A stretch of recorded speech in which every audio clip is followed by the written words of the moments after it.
Baik, kita lanjutkan kembali. Kalau sudah terjalin connectivity antara bawahan sama atasan, insya Allah perusahaan bisa mengatasi penurunan nilai produk itu secara maksimal. Faktor eksternal dan internal dalam perspektif SWOT.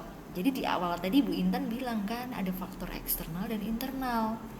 Faktor eksternal ini mempengaruhi opportunity dan threat-nya, O sama T-nya. Kondisi yang terjadi di luar perusahaan itu mempengaruhi dalam pembuatan keputusan. Contohnya gini, kalau kita ada di lingkungan industri misalnya ya, industri environment dan lingkungan bisnis makro, ekonomi, politik, teknologi, kependudukan, dan sosial budaya. Nah, kita harus tahu dulu fungsi dari produk ini masuk nggak sih terhadap ke pemanfaat dari segi bisnis yang bidang yang kita ambil gitu. Lingkungan industrinya gimana sih?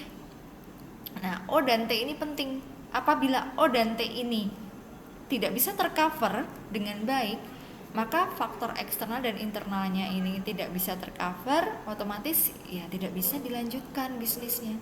Jadi kita harus tahu nih lingkungan industri kita, apakah lingkungan bisnis makro sesuai nggak dengan ekonomi, politik, hukum, dan teknologi, sosial budaya yang ada gitu. Analisis SWOT, strength. Jadi situasi, kondisi yang merupakan kekuatan dari organisasi atau program pada saat ini. Kalau weakness, situasi, kondisi merupakan kelemahan. Kan weakness kelemahan ya. Opportunity, kondisi yang mirip peluang. Bisa nggak kita nyari peluang, memberikan peluang berkembang bagi organisasi atau orang lain di masa depan. Threat, situasi yang merupakan ancaman bagi organisasi yang datang dari luar dan dapat mengancam eksistensi organisasi di masa depan. Ini harus diperhitungkan ya. Langkahnya gimana nih Bu Intan? Ada 8 langkah yang harus kalian lakukan dalam membuat matriks SWOT.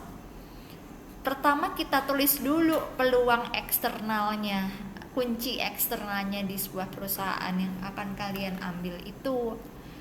2, tuliskan ancamannya apa.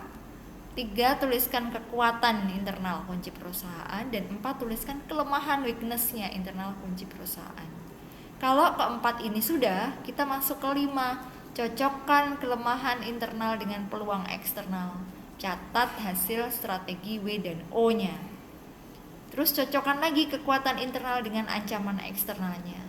Terus catat hasil strategi dalam hal-hal yang ditentukan tersebut. Terus cocokkan dengan kelemahan internal dengan ancaman eksternal. Catat hasil strategi W dan T-nya, weakness dan threat-nya dalam sel yang ditentukan. Jadi dalam analisis yang kalian tentukan.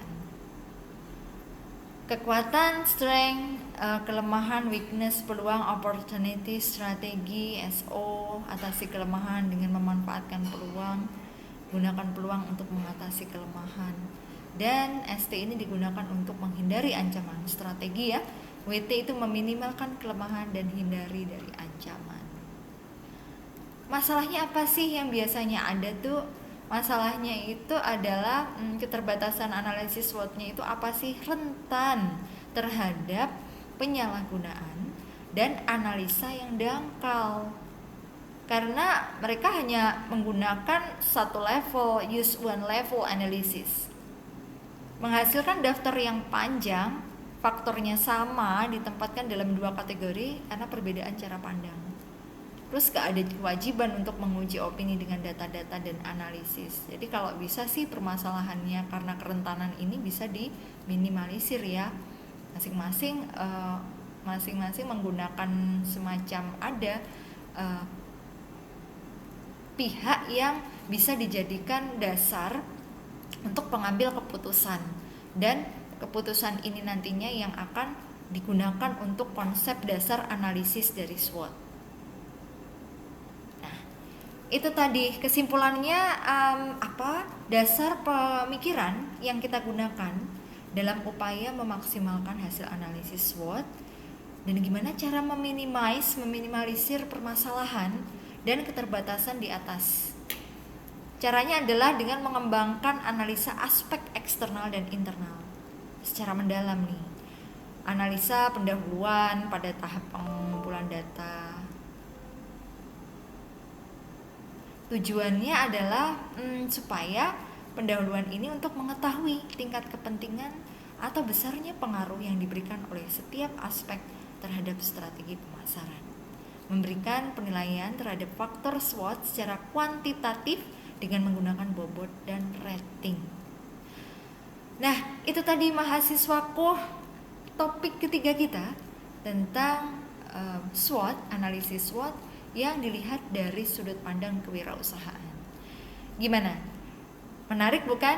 Hari ini kita akan ketemu di dalam insya Allah ya pertemuan Zoom kita. Semoga aja pertemuan kita bisa berjalan dengan baik dan kalian bisa memahami setiap ilmu yang Bu Intan berikan ke kalian. Semoga ilmu yang diberikan Ibu bermanfaat buat kalian dan menjadi ilmu jariah. Amin. Terima kasih atas perhatian kalian. Mohon maaf apabila ada kekurangan, keterbatasan yang Ibu miliki. Sekian pertemuan topik 3 hari ini. Ilai taufik wal hidayah. Wassalamualaikum warahmatullahi wabarakatuh. Sampai jumpa.